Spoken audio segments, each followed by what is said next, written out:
بذار یه حقیقت ناراحت کننده بهت بگم. به احتمال زیاد بیشتر جوابهایی که دنبالشون میگردی رو از قبل میدونی. میخوای حال بهتری داشته باشی، بیشتر حرکت کن. میخوای رابطه بهتری داشته باشی، بیشتر گوش بده. میخوای موفق‌تر بشی، روی یه کار با ارزش بمون و ادامه بده. مشکل این نیست که جوابها رو نمیدونیم. مشکل اینه که جوابهای ساده رو دوست نداریم.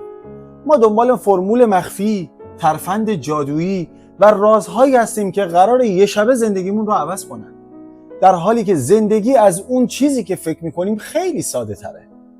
یه قانون عجیب توی زندگی هست که میگه هرچی بیشتر به بعضی چیزها بچسبی بیشتر ازت فرار میکنن.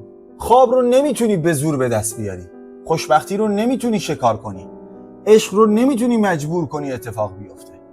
هرچی بیشتر به نتیجه وابسته بشی بیشتر مضطرب میشی و هرچی مضطربتر باشی به احتمال خراب کردن اون کار بیشتره. برای همین بهترین آدم‌ها فقط تلاش میکنن، نه با استیصال، نه با وسواس. کارشون رو انجام میدن و اجازه میدن نتیجه مسیر خودش رو پیدا کنه. یه اشتباه بزرگ دیگه هم داریم. فکر میکنیم باید همه چیز رو کنترل کنیم. برای فردا برنامه میریزیم، برای ماها بعد نقشه میکشیم و سعی میکنیم همه اتفاقات رو پیش بینی کنیم. بعد زندگی با یه اتفاق غیر منتظره میاد و یادمون میندازه که رئیس این بازی ما نیست. چیزی که دست ماست فقط انتخاب‌ها، رفتارها و واکنش‌هامونه. آدم‌های آروم این راز رو زودتر میفهمن. و یه نکته جالب، وقتی شب میخوابی مغز تازه مشغول کار میشه. مثل یه تیم نظافت شبانه خودش رو تمیز میکنه، اطلاعات رو مرتب میکنه و آشفتگی‌های روز رو کنار میزنه. برای همینه که بعد از یه خواب خوب دنیا قابل تحمل‌تر به نظر میرسه. آخرش هم میرسیم به خوشبختی، چیزی که همه دنبالش میدوئن.